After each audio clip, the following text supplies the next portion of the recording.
청년 예배에 오신 여러분 진심으로 환영하고 또 축복합니다. 오늘도 각자의 자리에서 뜨겁게 하나님을 예배하는 여러분 되시길 바랍니다. 아주대학교에서 인지심리학을 가르치는 김경일이라는 교수님이 계십니다. 이분이 작년이죠. 2019년 12월 18일 CBS에서 방영하는 세상을 바꾸는 시간 15분에 출연해서 약 18분 정도 강연을 했습니다. 이분은 인지심리학자였기 때문에 이 심리학적 자료를 제시해서 많은 것을 가져야만 행복하는 이 한국 사람들의 심리를 아주 잘 읽어냈어요. 자, 여기에서 김경일 교수가 2002년 노벨 경제학상을 받은 다니엘 카너먼이라고 하는 사람의 이론에 기초한 아주 재미있는 실험 하나를 소개합니다. 여러분도 한번 해보세요. 간단합니다. 두 개의 게임이 있습니다. A라는 게임과 그리고 B라는 게임이 있는데 둘 중에 하나를 선택하면 됩니다. A라는 게임은 1억 원을 획득할 확률이 100%입니다. 그러니까 A를 선택하면 무조건 1억을 받는 겁니다. 자, B라고 하는 게임은 1억 받을 확률 89%, 5억을 받을 확률 10%, 그리고 꽝일 확률이 1%입니다. 자, 여러분은 A와 B 중 어떤 것을 선택하겠습니까? 여러분도 한번 자리에서 해보십시오. 그 자리에 모인 사람들에게 이 김경일 교수가 손을 들어서 표시해 보게 합니다. 자, A를 선택할 사람 손 들어보세요. B를 선택할 사람 손 들어보세요. 그런데 B를 선택한 사람이 약 60% 정도 되었습니다. 다니엘 카노먼은 처음에 택시 기사들을 상대로 이와 유사한 실험을 했는데 우리나라를 제외한 대다수의 나라들은 A를 90% 이상 선택합니다.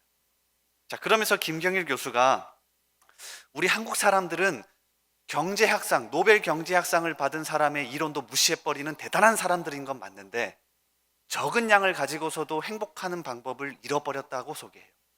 여러분, 우리 다 그렇지 않습니까? 이 이야기를 들으면서 성경의 한 인물이 떠올랐습니다. 사도 바울입니다. 그는 예수 만나기 전에 많은 것을 움켜쥐기 위해 열심히 살았던 사람입니다. 자기의 사비를 털어서 예수 믿는 사람을 죽이러 가기도 했고요. 엄청난 계획을 벌였던 사람이 사도 바울이죠. 그리고 자기의 출신, 자기가 붙잡았던 것을 자랑했던 사람입니다. 근데 그가 예수를 만나고는 완전히 달라졌습니다. 그리고 빌립보 교인들에게 편지를 보내면서 이렇게 소개하죠. 빌립보서 4장 11절 12절 내가 궁핍함으로 말하는 것이 아니니라 어떠한 형편에든지 나는 자족하기를 배웠노니 나는 비천에 처할 줄도 알고 풍부에 처할 줄도 알아 모든 일 곧 배부름과 배고픔과 풍부와 궁핍에도 처할 줄 아는 일체의 비결을 배웠노라. 자, 그러면서 정말로 우리에게 필요한 말씀을 쐐기로 박아버립니다. 13절이죠. 내게 능력 주시는 자 안에서 내가 모든 것을 할 수 있느니라. 어쩌면 이 시기에 우리가 정말 붙잡아야 될 진리와 말씀이 아닌가 싶습니다. 많은 것을 얻어서 행복을 누리는 것이 아니라 내가 현재 가지고 있는 것을 충분히 누릴 수 있는 능력, 그것을 길러내는 저와 여러분 되기를 간절히 소원합니다. 우리 같이 말씀 찾겠습니다. 오늘 하나님께서 우리에게 주시는 말씀 마가복음 1장입니다. 신약성경 마가복음 1장 29절에서 38절까지의 말씀입니다. 마가복음 1장 29절에서 38절까지의 말씀입니다. 제가 말씀 읽어드리겠습니다.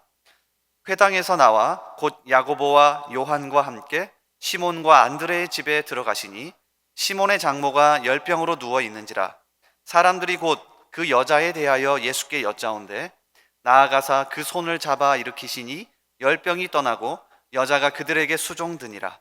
저물어 해질 때에 모든 병자와 귀신 들린 자를 예수께 데려오니 온 동네가 그 문 앞에 모였더라. 예수께서 각종 병이 든 많은 사람을 고치시며 많은 귀신을 내쫓으시되 귀신이 자기를 알므로 그 말하는 것을 허락하지 아니하시니라. 새벽 아직도 밝기 전에 예수께서 일어나 나가 한적한 곳으로 가사 거기서 기도하시더니 시몬과 및 그와 함께 있는 자들이 예수의 뒤를 따라가 만나서 이르되 모든 사람이 주를 찾나이다. 이르시되 우리가 다른 가까운 마을들로 가자. 거기서도 전도하리니 내가 이를 위하여 왔노라 하시고. 아멘. 이 시간 마가복음 1장 말씀을 통해서요, 우리 어느 특별한 하루라는 제목으로 같이 말씀 나누겠습니다. 1930년대 영국의 소설가인 위니프레드 왓슨이라는 사람이 있습니다. 이분이 1938년 미스 패티그루의 어느 특별한 하루라고 하는 책을 냈습니다. 원래 원 제목을 보면 미스 패티그루 lives for a day라고 아주 평범합니다. 그러니까 패티그루라고 하는 여인이 어떤 하루를 살았다라는 거죠. 이 책은 2008년에 영화로도 개봉되었습니다. 그래서 아마 기억나는 분도 있을 거라고 생각해요. 이 소설의 내용을 살펴보면 책의 제목을 한국말로 참 잘 번역했다 싶습니다. 우리말로 번역할 때는 미스 패티그루의 그냥 하루가 아니라 어느 특별한이라고 하는 말을 붙여놓았죠. 실제로 주인공 패티그루는 고지식하게 살아오면서 정말 직장에서도 자주 쫓겨나는 그냥 아주 평범한, 그리고 사람들에게 인정받지 못하는 40대의 여인입니다. 근데 이 주인공이 라포스라고 하는 여인을 만나게 됩니다. 이 라포스는 재즈 클럽의 가수이자 3명의 남자와 줄다리기 연애를 하는 연애 고수입니다. 근데 이 여인을 만나면서 하루가 꼬이기 시작해요. 어려운 일이 생기고 위험한 일이 생기기 시작합니다. 그런데 이 일을 지혜롭게 극복해 나가는 하루의 이야기를 다루고 있습니다. 재미있는 건 주인공 패티그루가 정말 인정받지 못하게 살아오다가 바로 이 하루, 이 특별한 하루를 경험하면서 180도 다른 삶을 살게 돼요. 이 책에 있는 내용 제가 일부분을 가져왔는데 한번 들어보십시오. 지금 나누고 있는 대화의 주제가 무엇인지 아직도 감이 잡히지 않았지만 패티그루는 전혀 개의치 않았다. 오히려 그 상태를 즐기고 있었다. 정신적인 도취 상태에 빠져 있었다. 이제까지 누구도 그녀에게 그런 식으로 말한 적이 없었다. 뒤바리와 나누는 대화의 기묘함이 그녀의 뼛속까지 짜릿한 기쁨을 안겨주었다. 이제까지 누구도 그녀와 아주 사적인 이야기를 진솔하게 나누려고 한 적이 없었다는 걸 생각해보라. 그런데 이 사람들은 그들의 마음을 활짝 열고 그녀를 받아들였다. 그녀도 그들의 일원이 된 것이다. 그들이 패티그루를 당연하게 받아들이는 놀라운 방식이 그녀를 세포 하나하나까지 짜릿한 기쁨으로 떨게 만들었다. 아니, 놀랄 것도 없었다. 그들은 그저 안녕하세요 라고 인사를 건넸을 뿐인데 그 한마디로 그녀도 그들의 일원이 된 것이다. 이 책에서 정말 말하고 싶은 게 뭐냐면 이 작가인 위니프레드 왓슨이 주인공 패티그루가 아무도 인정해주지 않고 아무도 그를 받아들여주지 않는데 바로 이 하루, 라포스와 그의 동료들이 정말 있는 그대로 그녀를 받아들여주자 어려움과 위험이 닥쳐와도 그것을 이겨내는 힘이 길러지더라는 겁니다. 실제로 패티그루는 이 라포스라는 여인과 그 주변 사람들 때문에 마흔이 되도록 잊고 살았던 여자와의 그 여성과의 우정을 깨닫습니다. 마흔이 되도록 찾지 못했던 자기 자신의 숨겨진 재능과 욕망을 발견하게 돼요. 그 작가가 이 이야기를 당시 영국 사람들에게 하고 싶었던 겁니다. 겉모습은 번지르르하고 신사같이 보이는 영국 사람들에게 진짜 인격적으로 만나는 한 사람과의 만남, 그 특별한 하루 때문에 사람이 달라질 수 있다. 이 얘기를 하고 싶었던 거죠. 근데 이 책의 이 구조를 그대로 사용한 한 사람이 더 등장하는데 바로 오늘 마가복음입니다. 여러분, 마가복음 1장을 잘 보시면 마가가 바로 이 특별한 하루를 가져와서 우리에게 소개하고 있습니다. 예수님이 겪은 특별한 하루인데요. 21절부터 38절까지 무려 18절을 할애해서 예수님이 하루 동안 무슨 일을 하셨는지 아주 세밀하게 소개하고 있습니다. 그 하루는 안식일입니다. 아마도 마가는 일부러 안식일을 선택한 게 분명합니다.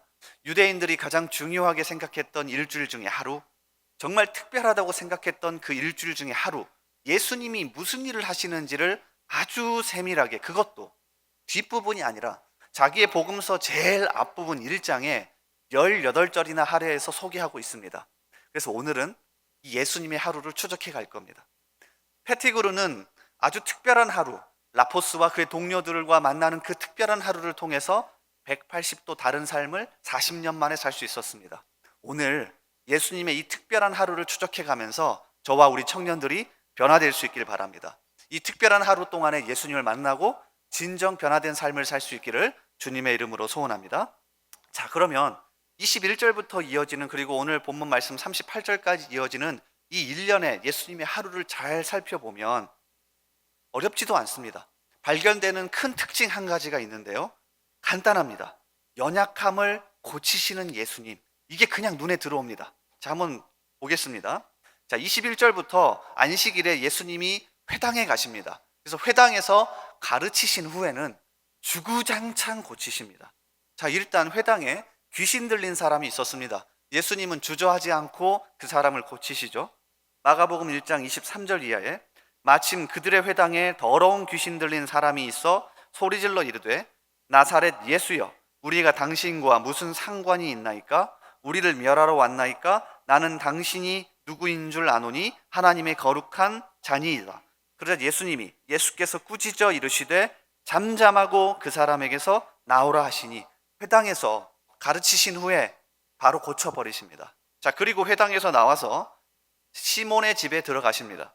29절 회당에서 나와 곧 야고보와 요한과 함께 시몬과 안드레의 집에 들어가시니, 자, 이 시몬의 집에 들어갔더니 시몬의 장모도 있었는데 시몬의 장모가 열병에 걸려서 아주 고통스러워하고 있었습니다. 근데 예수님은 그녀를 보자마자 고쳐버리십니다.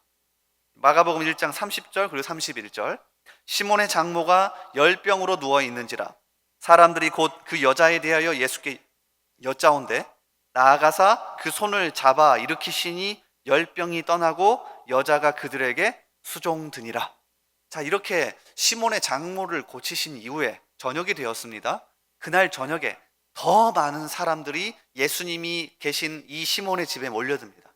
아무래도 안식일이 저녁 6시쯤 끝나니까 이것을 기점으로 해서 사람들이 몰려든 게 아닌가 싶어요. 자, 32절 그리고 33절 34절입니다. 저물어 해질 때에 모든 병자와 귀신 들린 자를 예수께 데려오니 온 동네가 그 문 앞에 모였더라. 예수께서 각종 병이 든 많은 사람을 고치시며 많은 귀신을 내쫓으시되, 자, 이게 예수님의 1년의 하루입니다.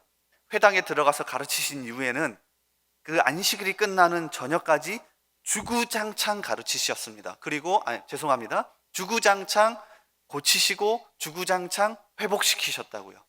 그러니까 이 예수님의 하루를 통해서 마가가 우리에게 강조하고 싶은 건 뭐냐면 주님을 만난 사람은 무기력하게 자기의 자리에 앉아 있는 사람이 아니라 인격적으로 주님을 만나고 회복되고 치료받고 능력 있게 힘 있게 살아가는 사람이다. 자, 이걸 마가가 자신의 복음서 1장 제일 앞부분에 예수님의 특별한 하루를 통해서 우리에게 보여주고 싶었던 거죠. 만약에 우리 청년들이 그리고 제가 진짜 예수님을 믿고 예수의 영이 내 안에 있는 사람인데 무기력하게 그냥 살아간다면 마가복음 1장을 통해서 회복되셔야 합니다. 주님을 진짜 자신의 자리에서 만나고 인격적으로 만나고, 왜냐하면 잘 보십시오. 주님을 만난 사람은 반드시 주님의 터치와 주님의 만지심을 통해서 일어나는 사람이에요. 마태복음 8장은 이 이야기를 똑같이 다루고 있습니다. 그러니까 마태는 8장 부분에 이 이야기를 다룹니다. 그러면서도 조금 더 친절하게 예수님이 고치신 사건을 더 자세하게 설명을 하는데요. 한번 들어보세요. 마태복음 8장 16절에서 17절.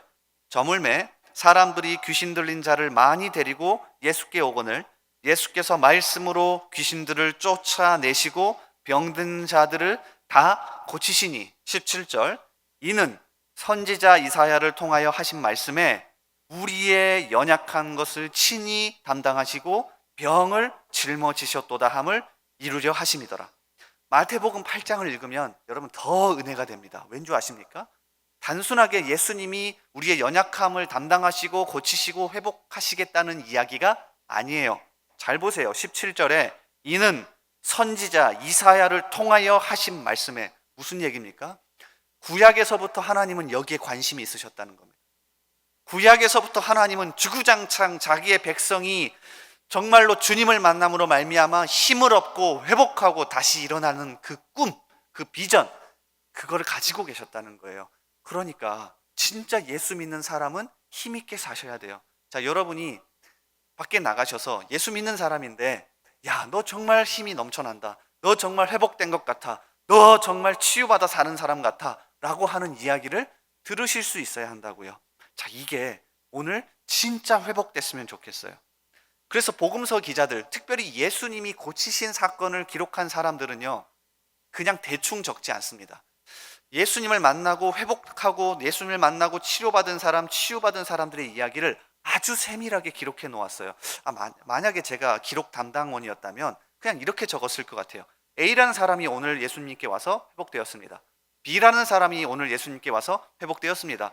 또 C라는 사람이 와서 회복되었습니다. 그냥 이렇게 적었을 것 같아요. 왜냐하면 수많은 사람들이 주님을 만나고 회복되었을 거니까. 그런데 여러분, 마태, 마가, 누가, 요한 복음서를 잘 보십시오. 그리고 사도행전을 보십시오. 주님을 만난 사람, 또 주님을 경험한 사람들, 그래서 회복되고 일어선 사람들의 이야기는 아주 자세하게 묘사되어 있어요. 그것도 각자 다르게. 전 이것도 너무 은혜가 되더라고요. 주님은 기계적으로 우리를 고치지 않으십니다. 제가 예수님이었으면 그냥 사람들이 몰려드니까 한 명씩 그냥 기계적으로 고쳤을 것 같아요. 찍어내듯이. 근데 주님은 한 사람 한 사람을요, 정말 인격적으로 세밀하게 다르게 만나주세요. 한번 찾아볼까요? 마태복음 8장 3절에 보면 나병에 걸린 한 사람이 나옵니다. 여러분, 그냥 이렇게 기록하면 돼요. 나병에 걸린 사람이 예수께 왔다가 예수님이 그를 고쳐주셨다. 그런데 마태는 그렇게 기록하지 않습니다. 마태복음 8장 3절, 예수께서 손을 내밀어 그에게 대시며 이르시되 내가 원하노니 깨끗함을 받으라 하시니 즉시 그의 나병이 깨끗하여진지라. 예수님이 그 나병 환자를 만졌다라고 하는 상황을 강조하기 위해서, 여러분 좀 어색해요. 잘 보세요. 예수께서 손을 내밀어 그에게 대시며, 여러분 보통 표현은 그냥 예수님이 손을 대셨다 이렇게 하면 되는데 동사 두 개를 일부러 사용합니다. 손을 내밀어 그에게 대시며, 주님이 나병 환자를 만지셨다라는 상황을 강조하고 싶은 겁니다. 당시 나병 환자는 종교적인 병이었기 때문에 가족은 물론이고 사회적으로도 완전히 소외되었죠. 아마 아무도 그를 만지려 하지 않았을 겁니다. 근데 주님은 그 나병 환자를 고치시기 전에 먼저 만져버리십니다. 아마 그 만짐을 당한 그 순간 일단 병이 고쳐졌는지 안 고쳐졌는지를 떠나서 이 나병 환자의 마음은 눈 녹듯이 녹아내렸을 거예요. 야, 이분이 진짜 나를 사랑하는 주님이구나. 자, 이걸 마태복음 8장 3절에서 강조하는 겁니다. 주님은 우리를 그냥 만나주시지 않습니다. 아주 세밀하게 나의 상황에 맞게끔 만나주신다고요. 여러분, 마가복음 5장에 보면 거라사 지방에 귀신 들린 한 사람이 나오거든요. 여러분 꼭 한번 읽어보십시오. 어디서부터 읽으시냐면 4장부터 읽어가십시오. 저는 사실 5장 이 한 부분만 집중을 했는데 이번에 설교를 준비하면서 이 거라사 지방에 귀신 들린 한 사람을 만나러 간 예수님 4장부터 나오거든요. 4장에 가보면 이 거라사 지방에 한 명을 만나기 위해 폭풍우를 뚫고 가십니다. 여러분 진짜 은혜되지 않습니까? 여러분 정말로 대단한 거 아니에요? 예수님은 그냥 지나가다가 저 사람 귀신 들렸네 하고 고치신 게 아니라, 여러분 잘 보세요. 마가복음 4장부터 읽어보시면 4장에서 폭풍우를 뚫고 그 한 사람을 만나러 가십니다. 그리고 그 한 사람을 만나서요, 그냥 고치지 않으십니다. 여러분 잘 아는 것처럼 이 귀신 들린 사람, 그 마을에서 동네에서도 포기해버린 사람이었거든요.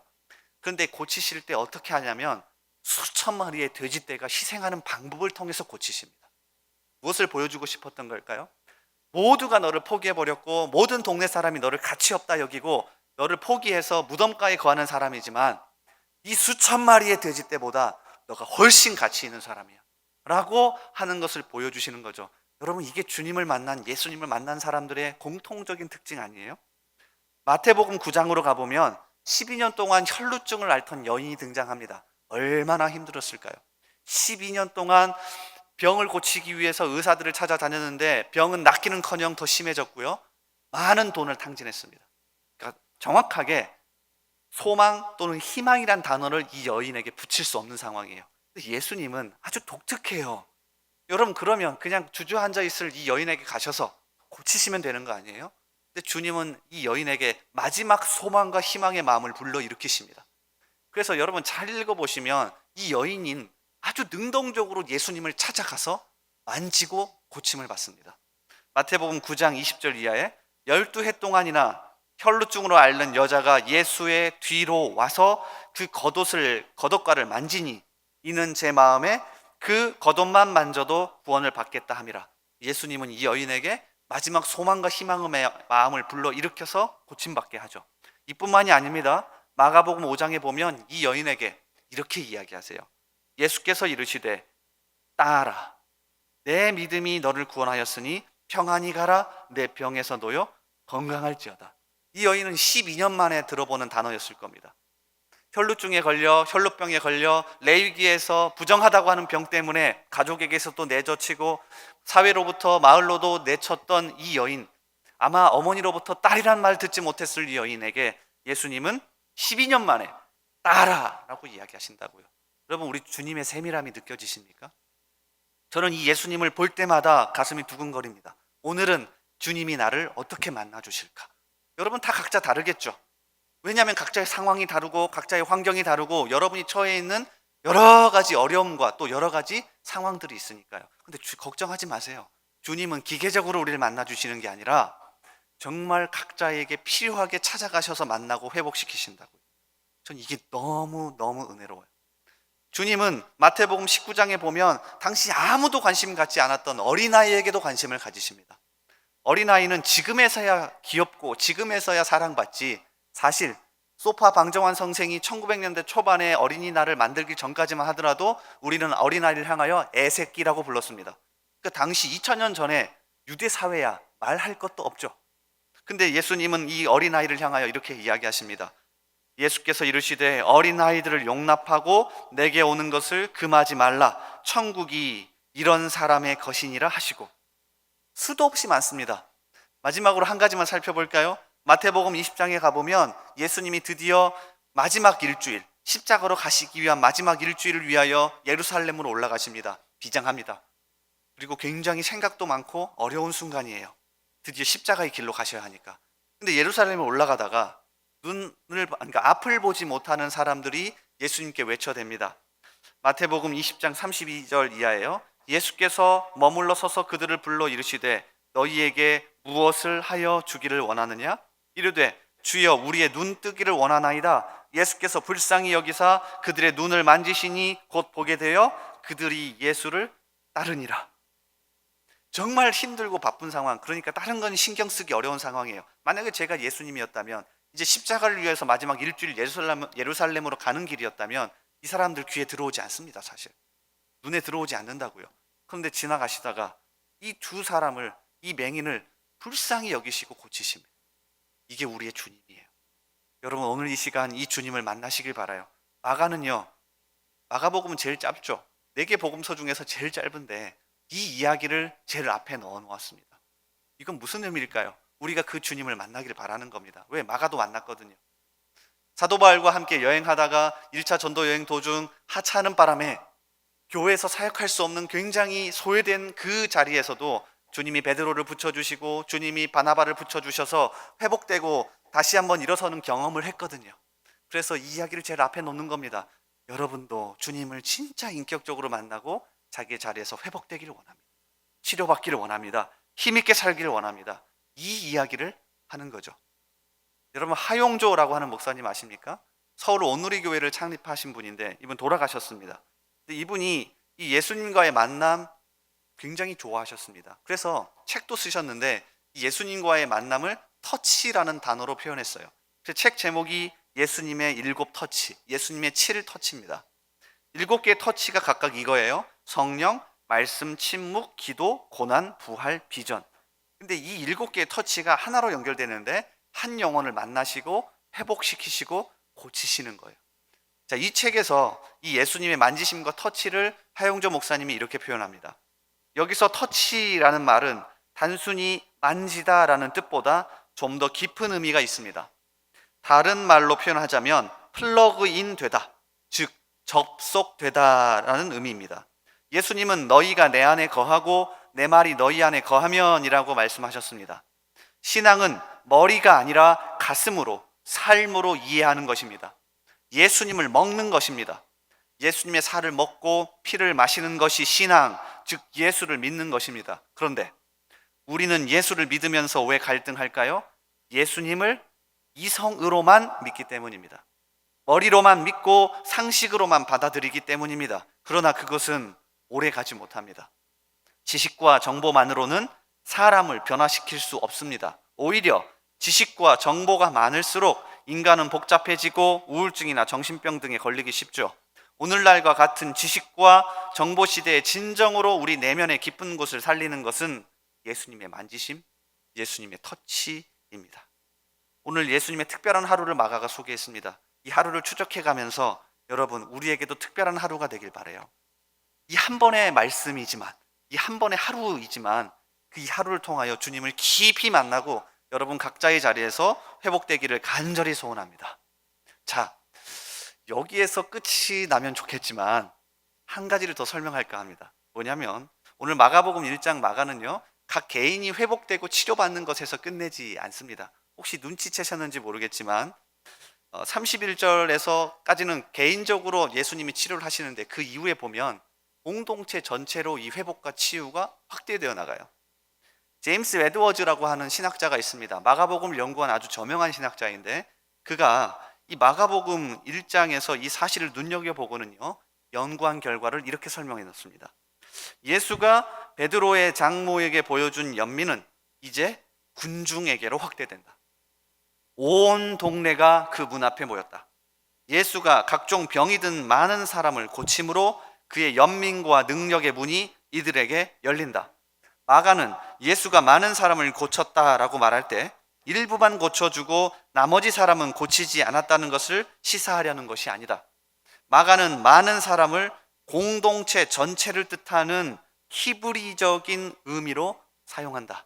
무슨 말이냐면 마가가 마가복음 1장에서 예수님의 하루를 다루면서 처음에는 개인의 회복을 집중적으로 다룹니다. 근데 여기서 끝내지 않고 이 개인의 회복이 마을 전체로, 공동체 전체로 확장되는 것을 우리에게 보여준다고요.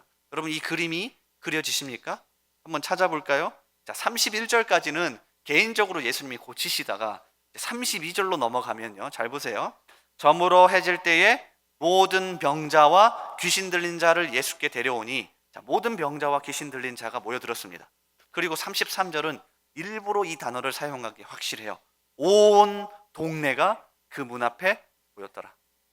예수께서 각종 병이 든 많은 사람을 고치시며 많은 귀신을 내쫓으시되, 온 동네라는 단어를 사용해서 공동체 전체로 이 회복과 이 치료가 확장된다는 것을 마가가 보여준다고요.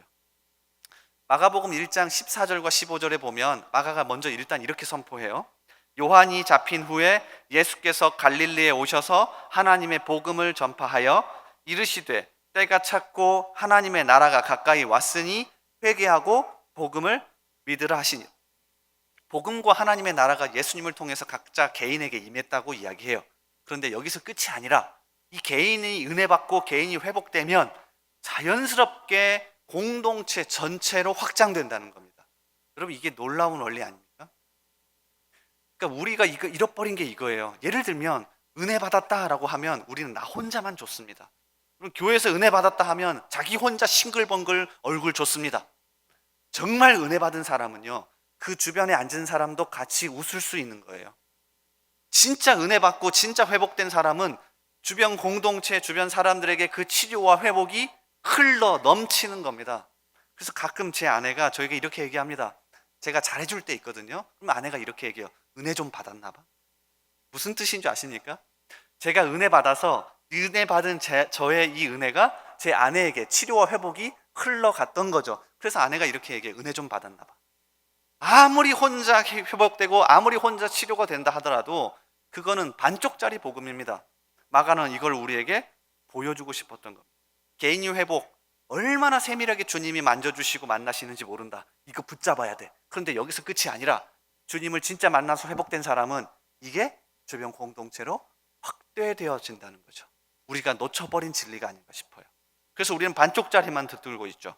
오히려 요즘에는 세상이 이 부분에 더 관심이 많습니다. 그러니까 우리가 조금 더 뒤처지는 느낌이에요. 여러분, 공지영이라고 하는 수필가 아십니까? 아주 유명하죠. 이분이 2012년 사랑은 상처를 허락하는 것이다 라고 하는 수필집을 냈습니다. 지금까지 쓴 글 중에서 치유가 되고 회복이 될 만한 365개의 글을 모았어요. 이 책이 얼마나 인기가 있었는지 작년이 공지영 작가 30주년이었는데 이 30주년을 기념해서 이 책을 다시 한번 새롭게 출판했습니다. 이 책이 인기가 있는 이유는요, 책의 제목 때문이기도 하지만 사실 이 책의 목적, 그러니까 이 책을 쓴 공지영 작가의 목적 때문입니다. 그는 이렇게 얘기해요. 사람이 모여 사는 곳은 365일 1년 내내 상처투성이며 그래서 매일 치료와 회복이 필요합니다. 나의 글로 나 혼자서만 치유받고 회복되는 것이 아니라 공동체 전부가 회복되기를 바랍니다. 그래서 이 책이 인기가 있는 겁니다. 글쟁이가 글을 써가면서 정말 이 글 좋다 하고 자기 혼자만 자아도취하면서 쓴 게 아니라 이 글을 통해서 주변으로 흘러가서 주변 사람들도 치료되고 주변 사람들도 회복되었으면 좋겠다라고 하는 마음이 담겨 있는 거죠. 그래서 실제로 이 책의 서문에서 그녀는 또 이렇게 이야기해요. 30년 동안의 저작들을 다시 정리하며 나는 새삼 나의 인생 전체를 되돌아보는 시간들을 가졌다. 작가로서 나는 얼마나 행운아인지, 인간으로서 나는 또 얼마나 지극한 사랑 속에 살았는지 말이다. 책을 하나 낼 때마다 달려와 주었던 사람들, 그들이 눈물을 머금고 내게 했던 말들, 선생님 때문에 인생이 바뀌었어요.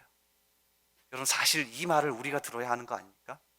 여러분, 우리 청년들이 들어야 하는 것 아니에요? 너 때문에 내 인생이 바뀌었어. 너가 주님을 만나고 개인적으로 회복되고 치료되는 걸 내가 봤고, 그것이 주변에 나에게까지 흘러와서 내가 바뀌어졌어 라고 하는 이 이야기를 사실 우리가 들어야 하는 것 아닙니까? 최근에 가희라고 하는 작가에 제가 꽂혀서 이 책을 좀 읽고 있는데, 가희, 처음에는 가수 이름인 줄 알았는데 그게 아니라 그 작가 이름입니다. 2019년 12월, 그러니까 내 책 2권을 썼어요. 아주 신입 작가입니다. 이분이 오늘은 위로가 필요해 라고 하는 수필집을 냈는데, 이 책 서문, 저는 서문을 꼭 읽거든요. 근데 앞은 서문에 보면 역시 이 작가의 마음이 담겨 있고, 사실 이게 예수 믿는 우리의 마음이 되어야 하지 않나 싶습니다. 이 책은 저만의 해설집이에요. 실제로 글을 쓰기 시작하면서 많은 사람에게 받았던 질문과 고민으로 이루어져 있어요. 나라면 어떻게 했을까 고민하면서 상대방의 입장이 되어 보기도 하고, 같은 상황을 겪었을 때 제가 듣고 싶었던 말을 적기도 했어요. 해결책보다 위로가 필요한 사람에게 저와 독자분들이 써내려간 이 책이 도움이 되기를 바라요. 인생의 정답은 없어도 대답은 해드릴 수 있으니까요. 그러면서 이 가희라는 작가가 54개의 위로의 글을 소개합니다. 그럼 이 작가의 마음이 참 예쁘지 않습니까? 자기 혼자, 그러니까 자기도 정답을 알고 있지는 않지만 어떻게든 그 사람을 향하여서 내가 얻었던 해안과 지혜와 그 경험들, 치료의 경험들을 나누고 싶은 이 작가의 마음이 정말 예쁘지 않습니까? 저는 이게 우리 청년들과 저의 마음이 되어야 된다고 생각해요. 여러분, 정말 힘든 시기죠. 영상으로 들여진 지도 벌써 4주, 5주째나 됐어요. 그래서 얼굴 보고 싶다, 참 집중하기 어렵다, 이런 얘기들 많이 하는데, 여러분 자리에서 어떻게든 몸부림치셔야 합니다. 주님을 만나고 주님을 만나서 치료받고 회복되고 다시 한번 힘있게 사시기 위해서 몸부림치셔야 돼요. 그리고요, 그걸로 끝내지 마세요. 여러분, 이번 주에는 여러분 목원들 한 명이라도 전화하시는 게 어때요? 평소 친하지 않았지만 그들에게 연락하고 그들에게 관심 가지고 나의 은혜가 그들에게 흘러 넘칠 수 있기를 바라요. 그래서 정말 우리 청년부가 이름처럼 예수 가족, 가족같이 with 함께 갈 수 있는 우리 청년부 되기를 주님의 이름으로 간절히 소원합니다. 오늘 마가복음 1장을 같이 나눴습니다. 마가복음 1장은 예수님의 어느 특별한 하루를 소개하죠. 근데 저에게 이 예수님의 특별한 하루는 파도처럼 쳐서 저에게 다시 다가왔습니다. 왜냐하면 저의 삶을 바꿔놓을 수 있을 말씀이었거든요. 여러분에게도 그런 말씀이 되길 바라고 다시 한번 돌아볼 수 있기를 주님의 이름으로 소원합니다. 제가 기도하겠습니다. 하나님, 감사합니다. 오늘도 귀한 시간 주셔서 함께 이렇게 예배하고 또 말씀 나누게 하시니 감사합니다. 주님, 어느 특별한 하루를 통하여서 많은 사람들이 변화됩니다. 지금까지 한 번도 변화되지 않고 그냥 그렇게 살아왔던 사람이 자신을 인정해주고 있는 그대로 받아들여주고 또 사랑하는 말 해주고 그렇게 관심 가져주는 그 특별한 하루 때문에 수많은 사람들이 또 변하고 있습니다. 오늘 마가복음 1장에는 그러한 예수님을 소개합니다. 예수님은 이 하루 동안 수많은 일을 하시죠. 각자 개인을 만나 주십니다. 얼마나 세밀하게 만나 주시는지 모릅니다. 기계적으로 만나시는 게 아니라 우리 한 사람 한 사람을 정말로 소중하게 만나 주십니다. 그런데 주님, 여기서 끝이 아니라 공동체 전체로 이 은혜가 확대되었습니다. 우리 청년들이, 우리 청년부가 주님 이러한 은혜 얻기를 원합니다. 각자의 자리에서 주님을 만나게 하시고 주님으로 말미암아 힘을 얻고 일어서게 하시며 이것이 주변 사람들에게 흘러넘칠 수 있도록 이번 한 주간도 주여 붙잡아 주시옵소서. 모든 것 맡기었고 예수님의 이름으로 기도합나이다. 아멘.